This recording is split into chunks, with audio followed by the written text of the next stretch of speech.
Typhoid बचा चाहते कि ताहले ए 7टी सहज उपाय निश्चय मानतु।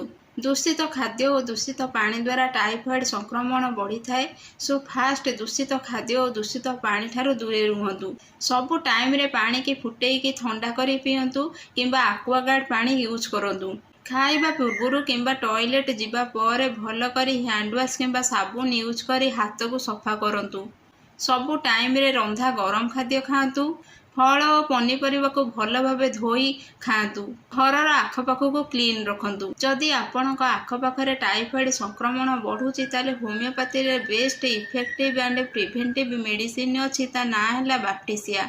बैक्टीरिया 30 पोटेंस को नेले आपण टाइफॉइड संक्रमण रो बंची पारिबे। कारण बैक्टीरिया मेडिसिन टाइफॉइड एग्नेस्ट रे आम बॉडी रे एंटीबॉडी तैयारी करे। सेथिपई आको प्रिवेंटिव मेडिसिन बोली कुहा जाए। सो आपण को बैक्टीरिया 32 ड्रॉप्स दिन को 2 थर 5 दिन पर्यंत नबा पई पड़िबो एवं तार रिजल्ट आपण निजे जानि परिबे। जदि आपण एपर्यंत भी संध्या होमियो वर्ल्ड को लाइक और सब्सक्राइब करि नाहंती ताले प्लीज लाइक एंड सब्सक्राइब करंतु। आ एमिति इन्फॉर्मेशन पाई चलंतु। रहिली नमस्कार। जय जगन्नाथ।